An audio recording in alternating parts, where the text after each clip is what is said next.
right, what number is she? 16, good. Okay. Well, good morning, ladies and gentlemen. We appreciate y'all being here. We'll go ahead and start the meeting of Small Business Development. And Representative Schofield, would you be kind enough to open us up in prayer? Thank you, Chairman.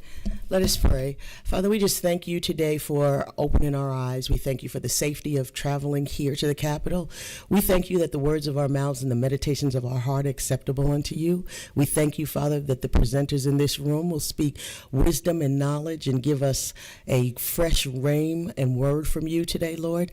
We just thank you for our time today. Let all things that have breath give thanks and praise unto the Lord. In Jesus' name we pray. Amen. Thank you. All right, let's get started. Our first presenter is Tim Denning. Come on, Brother Tim. Do you want the table or the podium? If the table's all right? Yes, of course. Okay, thank you. Which one? Oh, there we go.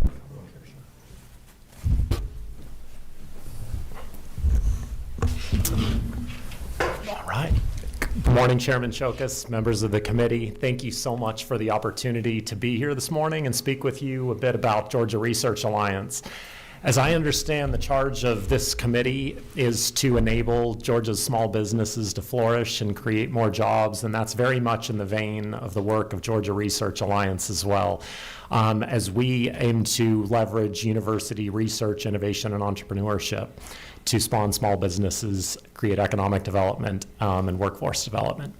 So this morning, what we'd like to do during our time together is give a brief overview of Georgia Research Alliance, how we work, and then I'd like for you to hear from Matt Golden, one of the companies, portfolio companies that GRA has invested in before, called Map Habit, and the work that they do and the success that they've had. So we've got some slides to share with you all, so I'll just go ahead and get started in walking through a bit about the Alliance. We talk a lot about at the work we do is to bring discovery to life. So there's discoveries that happen day in and day out at our universities throughout the state of Georgia, but really to have that move forward to drive greater impact, leveraging that research and innovation to benefit our state, and in fact beyond our state. How we do that is a very important model, and it's at the root of our name. We're in a true alliance. We're a partnership between state government, between the business community, and the universities throughout our state. And all of those working together now for over 35 years has been very powerful and instrumental than any one of these individual units can do by themselves. So how do we work?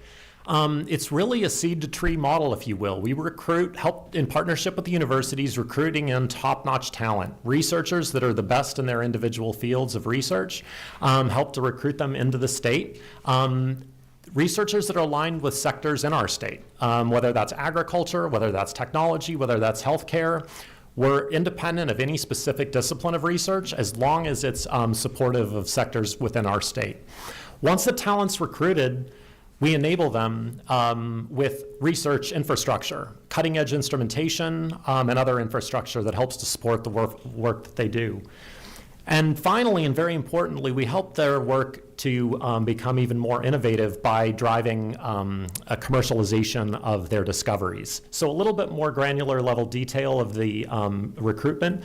We now have, it's an endowment model, so not just a title that we have in working with the universities. We call them GRA Eminent Scholars, full professors that are, again, the best in their fields that get recruited from top-notch universities throughout our country into the state of Georgia and into our universities, but also an endowment that can be used, again, to lure them here to get that talent. Those endowments are a 50-50 partnership between the state and support from the state funds as well as university fundings to create a corpus endowment that is evergreen and lives in perpetuity, and the universities are custodians of those funds such that they can be used to recruit in talent, and then if that talent retires one day, can be reused to recruit new talent. So it's an evergreen model, if you will. and a true partnership in that 50-50 match. For that, enhancing the labs, it's really that state-of-the-art equipment. Equipment is incredibly expensive in these laboratories, so having funds that help to support that and enable them to make those discoveries is key. And then what we call driving innovation takes two main forms of moving these technologies forward, both within the universities and then beyond the universities into small business growth and development. One form is grants. So grant funding, some of the earliest pre-seed stage funding to the university projects that get them to the key value inflection points, if you will, or key risk mitigation points to figure out if there is something there that can move forward. Also during that time, then intellectual property can be generated, and that can then be spun out into a startup company or licensed to an existing Georgia-rooted company. If those companies exist in the state of Georgia, which we certainly want them to, then they're eligible for loans, low interest, favorable term loans to get them to grow early and develop. All the while, we don't take any equity. This is purely economic development and workforce development support to enable and stand up these companies. As I mentioned before, we're independent of supporting any specific sector. We're very proud of that. We have amazing universities and amazing discoveries and innovations taking place throughout the universities, again, from agriculture, health, technology. So anything and everything we like to support. We say from A to Z, from agriculture to zebrafish. Just to give you a sampling of our scholars, as we call them, nearly 80 now. And again, throughout these different sectors, you can just look. We don't need to go through all of these in detail, but even from, say, agriculture, from poultry sciences to crop sciences to cutting-edge ag technology, health, disease, studying all sorts of diseases, drug development, regenerative medicine, computer sciences, big data, imaging, advanced materials, a lot of work going on there, nanotechnology, membrane sciences, and energy, generation of cutting-edge memory, storage, and deployment. So here's how this really works. There's the idea from the brilliant scientists and researchers that take place in the universities. They have an idea, they have a thought, they have an invention.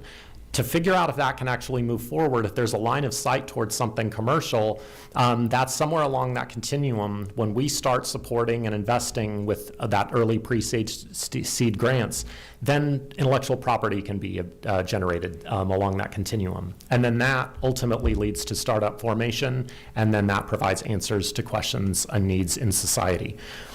In terms of how this practically works, we support very earliest stage so-called proof of concept studies. So there's an idea that seems very reasonable. There's some early data that suggests this is viable. Now let's do the key experiment or set of experiments that need to be done to provide that proof of concept. Then we go on to the commercial exploration phase. That's usually a phase 2, if you will. So phase 2 is, okay, now it looks like the technology is viable, proof of concept has been checked. Now, is there something commercially viable? Is there market? Is there those types of things? And then once the commercial exploration is done and spinning out into a company, company scale up, company formation and scaling, again, right here in Georgia. Our translational grants, they're milestone driven. They help to de-risk the technology as well as continue to motivate founders. And the commercialization loans, these, as I mentioned, are very favorable term. These are loans that you can't just get from going to the bank as an individual, just starting things up without providing collateral. So both are provided at critical time points. Again, a tremendous amount of research is being done at this moment across our universities, but there's all sorts of key areas and experiments that are not funded by traditional funding vehicles, whether that's the federal level or other private foundations. That's where it's really critical for some of these higher risk, higher reward studies to be supported.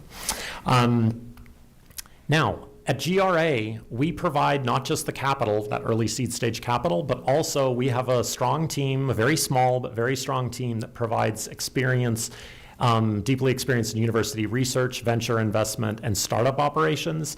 We also have a bench, a cadre, if you will, of senior advisors. These are folks who have gone through small businesses, had exits, and really lived that whole ecosystem in the business world and can provide sage advice to our young entrepreneurs who are oftentimes doing this for the very first time.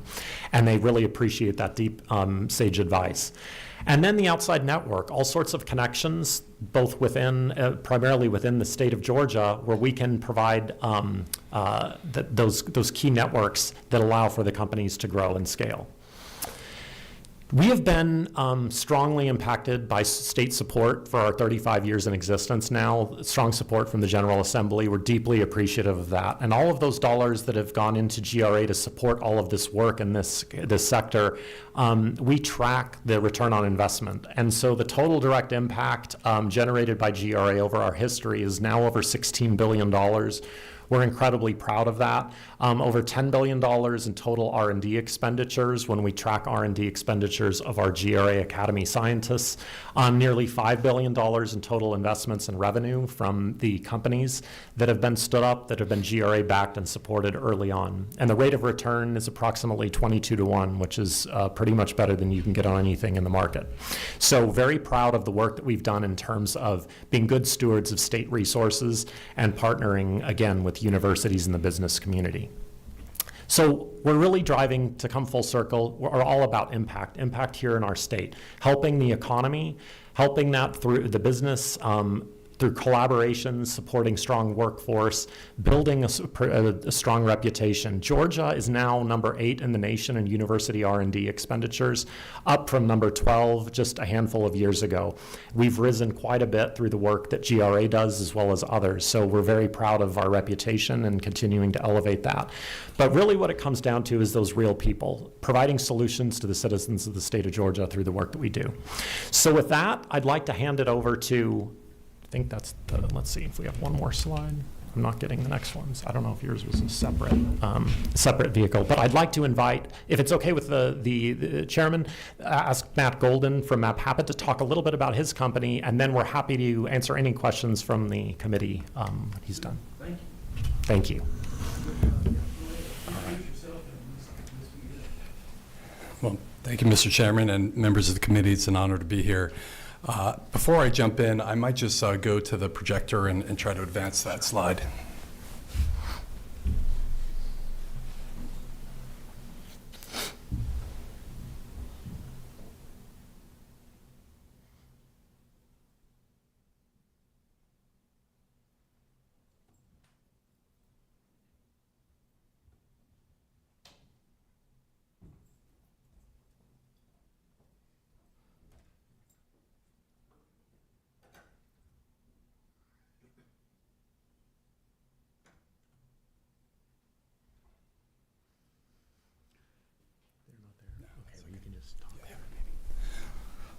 All right, I'll just jump into it. My slides aren't present, but I have an amazing story to tell you about how Georgia Research Alliance and really the overall Georgia ecosystem has really brought MapHabit to life.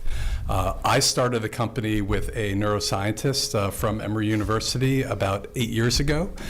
He really basically discovered how the brain changes over time with people who have neurodevelopmental disorders such as Alzheimer's disease, traumatic brain injuries, even people with Down syndrome and severe autism. So we started the company in 2018, really out of an idea that sequencing pictures step by step can help people who really have trouble completing the everyday tasks of daily living and personalizing those pictures to their environment to help them live more independently, but also to improve the quality of life and really the stress and anxiety that caregivers carry. It's so hard to see your loved one struggle, whether it's a child who's just really trying to build those life skills, or your spouse or an older adult or even an adult child caring for their aging parent, and seeing them just struggle with doing basic things like brushing your teeth or doing the laundry or even operating the remote control. So Stuart Zola, he's our co-founder. He had been doing what's called mind mapping for many years. It's basically taking a thought or a central topic and breaking it down into different steps. So I'll give you a couple examples of how the technology works, and then I'll talk about some of our research we've done. But basically, if someone is struggling to brush their teeth, either they had a stroke, they're young, and that muscle memory has not started to take place. What you can do with our software is take a picture of their toothbrush, their toothpaste, a short video of either them or someone brushing their teeth, and then they can follow that on their own, either through our app or through a paper-based printout, and they develop this muscle memory of the brain by repeating those actions and those and seeing the same pictures over and over. It ingrains this picture in their brain, and it actually kind of rewires it so that they're able to complete those routines without additional in-person support. It brings dignity and self-respect back to them, and it gives them the confidence to do more things. That confidence is so important because then the caregiver does not have to do everything for them, and they can actually more support them. They can leave the house and feel confident that their loved one is not going to be at risk from a safety perspective. So this very basic concept of sequencing pictures step by step had really never been done in kind of behavioral health or science and daily living, and we came up with this concept very early on. We were so fortunate that GRA, my co-founder, had a lot of other prior engagements where he had used GRA, but we started this separate company, and they gave us initial phase 1 grant to study this with the Atlanta Department of Veterans Affairs, off Claremont Avenue. So we did that with older adults with dementia. The program was basically cobbled together with a whole bunch of do-it-yourself type stuff. It was more conceptual, but we needed to prove feasibility. We needed to prove that there's something here, and the study we did was published in the American Geriatric Society and the Journal for Innovation Research, and it ended up becoming one of our landmark studies. Really helping individuals, who are veterans here in Georgia, really get a better quality of life. The next program we had done was with Emory University, working with the Black community, specifically around churches, and we basically helped older caregivers support their loved ones, and we had these focus groups that we, helped them personalize some of their maps or gave them advice on what to do in certain circumstances, and we had a highly significant improvement in not only the independence and the quality of life for both the individual and the caregiver, but the individual's cognition started to improve in some cases, or at least stabilize. And in dementia, you may know that it's usually a progressive decline. So again, we started out with initial feasibility. Now we had proved this out also in this dementia population. And fortunately, we've now gotten a phase 2 grant from Georgia Research Alliance to work with the Shepherd Center, people with spinal cord injuries, traumatic brain injuries. So we've moved from kind of more the cognitive to the physical disability space, and we've proved out this technology has worked in a research context. We fortunately, because of Georgia Research Alliance and your all's support, we were able to get not only state funds but federal funds. Over the about 8 years that we've had the company, we've earned $11 million of NIH funding. That has been pivotal to take these initial feasibility studies and proof points to now build out our team, which is 12 people strong right now here in Georgia. We have some outside the region, but the vast majority are here. And fortunately, we've also been able to work with a lot of great organizations here in Georgia and get reimbursement. For example, the Georgia Department of Behavioral Health Developmental Disabilities, They have 14,000 people here in Georgia who, have severe autism, behavioral issues, have Down syndrome, et cetera. They now can get MAP Habit and wean off some of the in-person support. Thank you so much.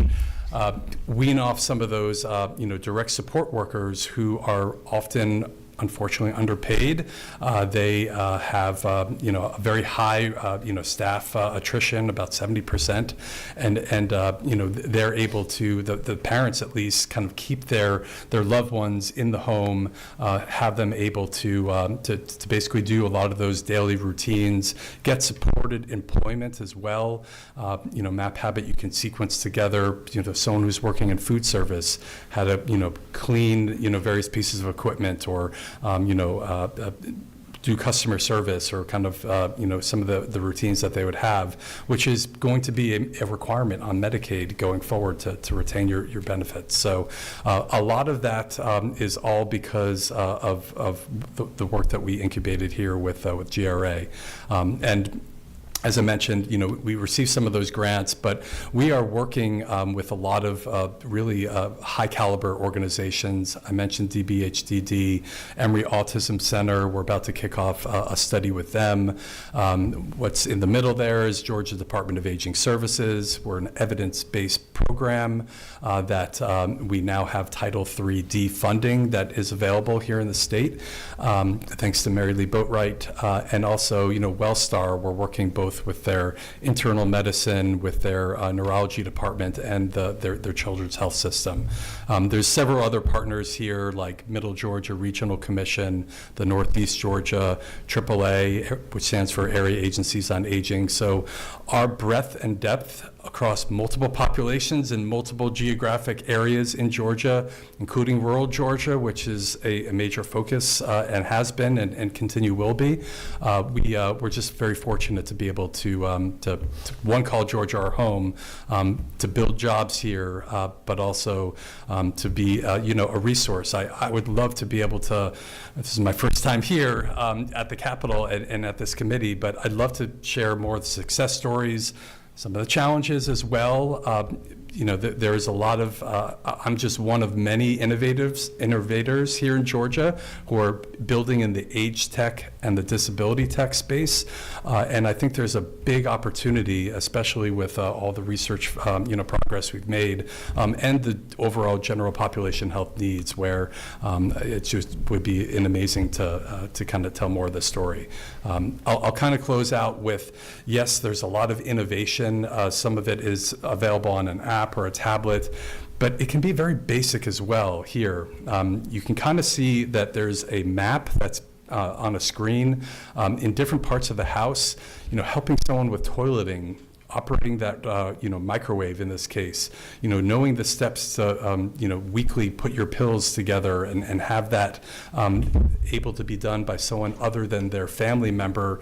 They're very basic things, but sometimes those are the most impactful innovations. The ones that are the simplest, easy to use, can be adaptable across different populations, and we're just so fortunate to have that research foundation that has been we've been afforded that opportunity here to be able to now really commercialize this in Georgia. So I really appreciate it. Thank you, Mr. Chairman, again for the opportunity, and the committee for the opportunity to speak with you today. We're happy to answer any questions you may have, and please also just know, beyond today, we're a resource here for you all at any stage, at any time, and we want to continue to provide value to the state of Georgia. Thank you. Well, that's great. It's interesting. We do have a question, number 16. Thank you. Thank you for the presentation. I had just a question for you, Tim, about the data collection. Have you broken it down by sectors in terms of diversity? And I would like to know if there's some data on that. How many people have participated? What are the groups in the population? Yeah, so I'm now 2 years at the organization. I'm not sure we've broken it down by diversity, but amongst our scholars, we certainly keep track of all of our scholars that exist throughout the university in terms of our 80 scholars. Beyond the scholars is all of our startup companies that employ many Georgians, and many of them all throughout Georgia. So I don't have that data off the top of my head, but certainly we can pull that and share that with you all, because it's a very important question. Thank you. One more, Mr. Chair, please, and this is for Matt. I really love the whole concept and everything, and I can see how it can actually help people that are in chronic disease states when they go through neurological and fogs and different things. So I'd love to talk to you more about, how can we expand this? But thank you. This is really interesting. I appreciate that. Thank you. Good. Thank you. Well, I've got a couple of questions. And the question that I have is,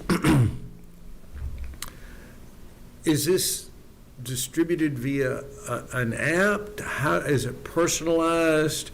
How do you get the individual in the home to participate? I mean, give me that step-by-step process, if you would.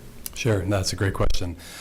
Well, we're again reimbursed here in Georgia through two main channels: the Georgia Department of Behavioral Health, Developmental Disabilities, and the Department of Aging Services. There are case managers that work there that have thousands and tens of thousands of individuals who have these conditions. So there's with the Area Agency on Aging here with the Atlanta Regional Commission, there's something called the Empower line, where they get to be known of various resources. We also have partnerships with hospital systems like Wellstar and Emory Healthcare that have large numbers of people that come into the primary care practices. They learn about it through their physicians. We go to community health events, health fairs. There's an amazing organization called Alter Dementia that is focused around the Black community and the churches there, and we've been participating in their conferences and a lot of their community events. So a lot of the times, because it is reimbursed, it's at no cost to Georgians. So that's part of the way that people find out about us. But to answer the other part of your question is, once they do find out about us, and we can kind of work through the reimbursement, which takes anywhere from 3 to 4 weeks, we have a one-on-one session. It's typically virtual unless we're at one of those events, but we'll do a needs assessment. We'll understand kind of what are the things you're struggling with? What are some of the areas that the individual was previously able to do that they're not, or if they're building those skills for the first time, what are the things that frustrate them the most or keep them up at night? And then we'll walk them through how to use the app. You can download it from the App Store, just like any iOS or Android product, and they can carry it with them. If they need that compensatory tool to know what to do in a tough situation at their work or school, they can look up their map and have what's called a social story. It kind of walks them through what kind of behaviors are appropriate. Or with that supportive employment example, it can help them with their job, or even at the home when maybe a new home care worker is coming over, they're making a favorite meal for someone. They may want their peppers cut up into cubes instead of sliced, but because they're nonverbal or they have dementia, they can't necessarily articulate that. And just one small thing that is not done according to their preferences can be a problem. So we spend a lot of time up front in training how the app can be used, and it's pretty simple. It's like an Instagram story where you have a picture, one step at a time, and you sequence it, and it's highly personalizable. The most impactful ones is if you see yourself or someone similar to you, or someone who you admire, doing those steps, and it's related to their environment, whether it be a home or even if they're in a long-term care setting, it's personalized for each individual. So we're trying to get the word out even more, because we don't have 14,000 with DBHD. We have about 100. So any opportunities to do that, especially in the rural health with the Department of Community Health, I'd love to get in front of more people and share our story. But it really does work. There's a lot of great behavioral health and economic value for basically helping people be more independent. So it's after you personalize it, then you train the individual to use the app, and it's either in a telephone or an iPad or something like that, and that's how it's utilized. Yes, predominantly through a mobile device. Other members of what we call the circle of support, that could be a therapist, it could be a teacher and some special education teacher for younger kids. It could be a home care aide or a geriatric case manager or a family member. They can all, as long as they're given consent by the primary support or the legal authorized representative, they can have a login and all play a part in supporting that individual. And in most cases, the individual themselves are either using the digital product or what you see on the screen up there will strategically print out pictures and mail it to them or laminate them so that they can shower and do that all on their own or brush their teeth or some of those other examples. So it's multimodal. You meet people where they're at, whether they have high digital literacy with an app or low where they prefer the paper model. There's various ways people can benefit. That's fascinating. That is really fascinating. Thank you. Cool. Do I have any more questions? We might need some pictures here at the Capitol. In all sincerity, sometimes you forget some of the simple things. So it's all good. It's for everyone, yeah. Well, good. Now that you've commercialized everything and you've got your team and you're expanding, are you expanding at all in the private sector? How does that work? If you have an individual in taking care of an older parent or a child that's not part of any of the government agencies, do you provide that service how is that done? Yeah, well, our website, anyone can go to maphabit.com. They can fill out the contact us. We'll get in touch with them. So we have a private pay model. We're predominantly business to business. So we partner with what are called community service boards and these, case management agencies. But a lot of the times, we're covered under United Healthcare, Blue Cross Blue Shield, some of the other, CVS Aetna health plans, here in Georgia and throughout the country. So private insurance and even provider groups like therapists, occupational physical therapists, and behavioral analysts that work on those routine buildings for neurodivergent individuals. They also purchase MapHabit on behalf of their clients, and they can use it with their clients. So it's a pretty broad B2B focused business, but we do have about 5%, and it's growing. But we're a small and mighty team, so we can't do too many different channels at the same time, which is why the B2B side has the reimbursement, and people don't want to have to pay for things, so if they can get it covered, but there is a need on both sides. Gotcha. Well, great. Thank you. Thank you very much. I appreciate the presentation, and I'm glad you brought him here today to explain some of the successes that y'all have had. I've always enjoyed presentations, and I don't mind telling you when we have like the Restaurant Association or someone, I want one of the one of the entrepreneurs here to tell us their story, and you've got a great story to tell. Thank you. Thank you very much. Thank you. We appreciate it. Cool. Who's up next? Oh, good. Found a Core Venture Studios. All right. James Harris, would you prefer the podium or the table? Table, if you don't mind. No problem.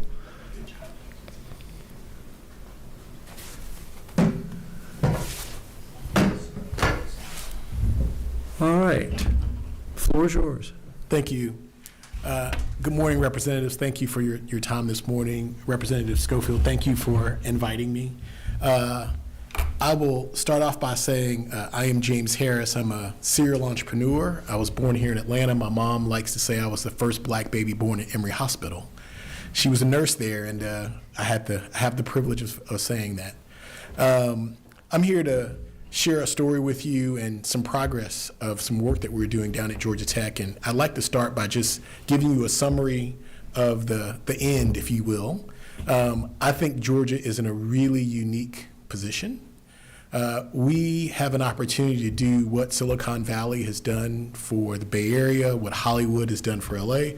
We have that same opportunity in the age of AI here in the state of Georgia. We have some of the most capable, some of the most talented people in this space. And I think that if the state moves quickly, we can make a huge, huge difference. And so I'll give you a quick idea of what I'd like to share with you, and I'd like for the state of Georgia to think about. One, we have an opportunity to create community AI labs for small businesses that can give them a competitive advantage. We have an opportunity with the data centers that are coming to the state of Georgia to come up with some kind of concession or set aside that allows us to fund these small business labs.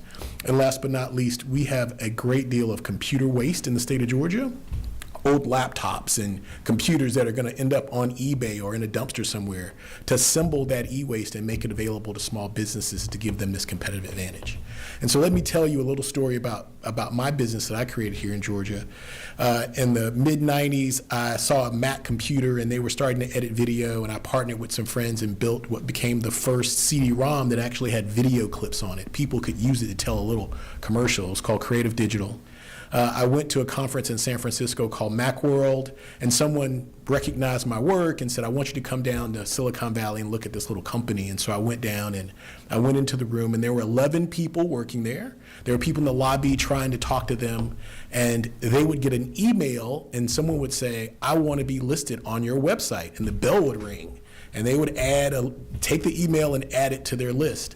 That company became Yahoo, multi-billion-dollar company. I came back to Atlanta and said, with some friends, as a black person, I want to find stuff on the internet, and they don't have a lot listed, things I would be interested in. And so we created the very first black search engine. It was called everythingblack.com. Within a month, we had 250,000 unique visitors from around the world. We grew it to 1 million people a month. And back then, in the early days of the internet, there was no advertising. We didn't make any money. And we had to foot the bill for a $3,000 high-speed internet connection just to keep the thing going and stay up all night after we left work. We find ourselves today in sort of a similar situation as it relates to AI. We grew that company. I spun off another company. We became the largest internet consulting company in the Southeast. We built Coca-Cola Company's very first website, all the work for the UPS company for the Olympics. We helped Pfizer launch their very first website. We grew to have offices in Atlanta, Vail, Colorado, San Francisco, and New York. And as we were going to buy our competitors in London, Gray Advertising out of New York actually bought our company. And so I learned that lesson. I lost a little hair back then learning to work for a New York ad agency, but came back to Atlanta and said, this will probably play out again and again and again and again. I'm going to be ready for the next one. Today, I find myself as a part-time employee of ATDC, the Advanced Technology Development Center at Georgia Tech. My job there, 1 to 20 hours a week, is to help companies like Matt, he's actually one of my companies, grow from $500,000 to $10 million, and hopefully after $10 million, they can graduate and go, get their own apartment, as I would tell my daughters, And so as I was doing that work in 1994, a number of my companies came to me and said, we're not going to make it. What I've built is a SaaS-based product, a site where you log in and put a credit card in and do your thing, is being replaced by my competitor who has one page, a little box, you talk to it, and it gives you an answer. This AI thing is really sort of eating our business model. And so in late 94, we started encouraging them to start doing research and connecting them with some students and that kind of thing, but just wasn't enough. A young lady called me and had gone to New York. She had gone to a Salesforce, big company's presentation, and they literally showed her business on the screen being replaced. And she called me, this was the beginning of January 2025, and said, Mr. Harris, I have to save some money. I have to make this investment. I'm going to change my business model to AI. She called me at the end of January. I'll never forget, I was eating dinner one night, livid on the phone, and saying I sent my money off to some company overseas, and they gave me back a $50 chat bot. I'm done. I have no more money. I'm not going to make it. And she said, why couldn't you all help me do more faster? And hung up the phone. And it was very jarring for me. I'd never had a company, not do well in that fashion and call me on it. And so I went to John Avery, the director of ATDC, and said, John, we got to create an AI lab. He said, James, we're in the middle of the year, and where are we going to find a budget? We may have to start something up. And so we did. We went to the different AI labs at Georgia Tech, millions of dollars of equipment and computing, and they would politely let us in, but say, you can't bring small businesses here, right? Unless it's academic research, students or professors, we can't have you touch this equipment. Imagine if every small business walked in here and wanted to use our $6 million AI cluster. And I didn't know what to say. I mean, the blinking lights and all that had me excited, but there just was no access for small business. And so we kicked around Georgia Tech, and we were able to go to Georgia Tech Surplus. Now, I'm sure you've been to like a Best Buy or a computer store. We walked in, it was like a mini Best Buy of equipment that was used and being ready to be recycled. And we were like, well, can we have this Mac and that piece and this piece and that piece? And they said, yeah, as long as it's within Georgia Tech, you can use it. And so in July of 2025, we built our own little AI lab. Since then, we've had over 450 business owners come through and sit down with us and work through some AI problems with their business. We think this is a model for the state of Georgia, and we think we're early. And so back in the day, we needed high-speed internet. That was what determined if we could be a successful business or not. Today, what we need, people call compute. We need computers that are big enough and fast enough to process the AI and give us a model we can then deploy. I'll also say, some people have said, well, James, they can just use Google and pay Google $300 or $400 or $500 a month. They can use ChatGPT. They can use all these things. I remind people often that money is being exported from Georgia small businesses to California and other places. That money's not staying here. And most small businesses don't have $3,000 or $4,000 or $5,000 a month on a subscription just to figure something out. They really need a resource center where they can go and have some people test it out, help them figure out what the lean version of it is so they pay $50 a month, not $5,000 a month. We're doing that at what we call North Star Labs at ATDC. Now, we're doing it with used equipment, and we have some furniture. When startups leave, when Matt graduates, he'll probably give us his furniture. But it'd really be nice to have that resourced by the state of Georgia in some form or fashion. And so I think Georgia can lead in this space. We have monthly meetings of what are called Gen AI, generative AI. These are the creative people, the movie producers, and in our meetings we started in June with 15 people. We'll now have 70 to 80 people on a regular basis once a month coming. These are people who buy for Netflix, Disney Plus. This is Trilla Studios, Hartman Studios. These are people who work for Meta who just happen to live in Georgia. All of this is available to us in the state of Georgia, and we're doing it really on a sort of ad hoc basis. I say that to say we're starting to get companies from Savannah, Georgia calling us, Corstrata. They actually put a healthcare nurse on FaceTime for you. No matter where you are in the world, they can give you a wound care nurse within a few minutes' notice. We have companies from Albany. One gentleman is actually building an app where instead of you reading a manual, you go work at a factory, you have to read the manual on how to use equipment. They actually videotape the process of how to use equipment and make it available on your cell phone. So before you make that critical mistake, you can just look it up and make sure you're doing it correctly. I'm 59, I'm not part of the iPhone generation, but younger people like to, they have their phone with them, they go on there and read it. They don't want to go find the manual and flip to page 832. He is using technology that he then has to rent the AI from Google or ChatGPT, et cetera. And there is some concern. No one knows in this world exactly what happens when you put data into those systems. We hope it's secure and safe, but it would really be better for him to have a piece of equipment or rent a local piece of equipment that he knows is safe and secure. Corstrata with healthcare information, same situation.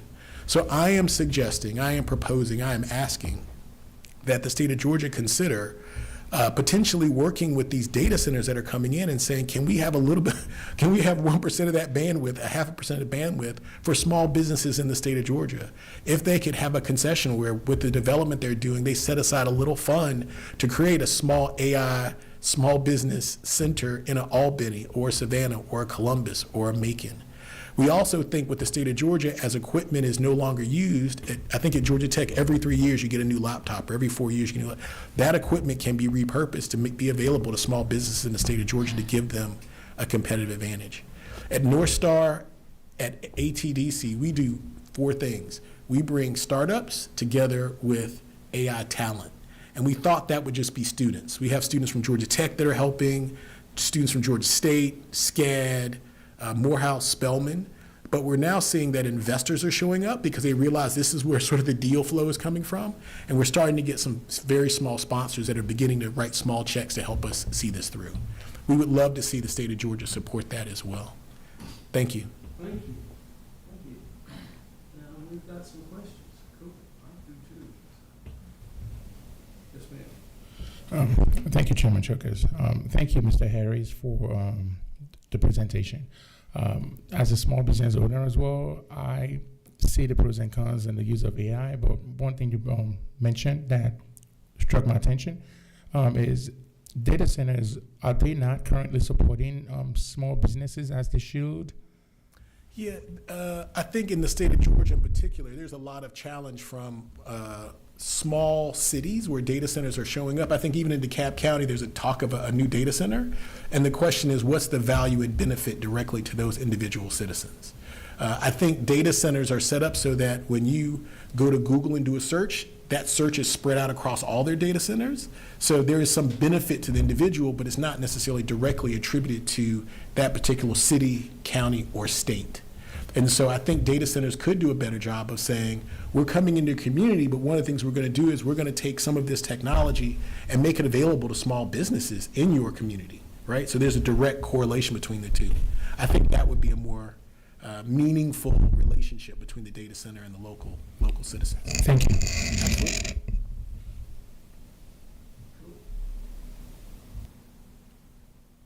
So we would summarize, we're saying that what we could do is, as we do these data centers, that we could ask them to participate by for using this. Are other states doing that at this time? Not to my knowledge. I think we've discovered, I mean, we've only been at it in large scale for the last 6 months. I think we're really ahead of the curve as it relates to that. We do know that the state of New York is focusing on AI for creatives. They are repurposing old movie studios. They're doing things like that to really build that as a core business category for them. But I don't know of anyone else. Hollywood, honestly, is really nervous about using AI. But there are other areas like the financial services sector. A lot of these private equity funds, financial managers, insurance companies are using AI in a big way as well. And so there are lots of areas where AI can apply to that. One of the best examples is agriculture. Using robotics in agriculture is a big opportunity for the state of Georgia as well. The other one is healthcare, as Matt would suggest. A lot of opportunity in that space as well. Cool. Number 16? Yeah, thank you, Mr. Chair. Thank you, James. I mean, of course, I'm very excited on two levels. I'd like to explore a little bit about the healthcare opportunities. Sure. I think that is something that is an untapped space where we can really see what we can do there. And then I wanted to hear a little bit more about the repurposing of the equipment. Absolutely. What does that look like? What would be the steps how do we make that work? Absolutely. So, when I went to the Georgia Tech Surplus, I'd never walked into a building full of computer equipment. I was like a kid in a candy store. Normally what happens is those computers are what they call end of life. They literally take them apart and they put them on eBay to sell them, or they go into a recycling bin to be reused. The way AI is structured right now, there are lots of different levels. There's the AI that is sort of industry specific, where you need a particular, let's call it a heavyweight computer. Those are really expensive and very hard to come by. But there's also a flavor of AI where you can use older laptops or older PCs. Inside of most computers, there's a graphics card, a little card that sort of connects to your monitor. That graphics card is really sort of the brain of how AI works. And a lot of those graphic cards are being put on eBay or thrown into a recycling bin. So those pieces of equipment could be assembled at a facility or a resource center. If there were multiple small business AI centers around the state, they could be sort of parceled out, and those could be placed into computers and made available to people the same way a library makes computers available in a community center. Or if you want, a basketball court or a small community center using for athletics, that's made available as well. So in my mind, there would be a collection, a list of what's available, and those would be made available to those centers. At North Star, we'll take them. We've had 3 different donations from small businesses in the last 2 months, and we're recycling, repurposing, and making sure other resources have those pieces of equipment available. Georgia State, actually, they have a small AI lab, and they mentioned, if you're not going to use those 2 cards, we'll take them. And so literally having an internal website, email that goes out and making those things available could be really, really useful. And honestly, selling them on eBay, the state's getting pennies on the dollar for whatever It's more trouble to resell it than it is to put it to use. Great. Well, that's fascinating. That is very, very fascinating. We need to follow up on that and see what we can do. And I'm glad to see that the Research Alliance is participating in all this. And I'm assuming that you want, would this AI fall under the Research Alliance, creating these AI labs? I mean, I'm just wondering. It certainly can in parts. We have scholars who are experts in AI, and they should certainly be brought into the conversation, so we would love to be engaged in this. Cool, cool. Well, wonderful. It's time for us to get on to the next meeting. Thank you so much, and I'd love for you to come down and visit the lab, and anything we can do for the state, please let us know. We will. Thank you. Thank you both. I appreciate everyone here. Thank y'all.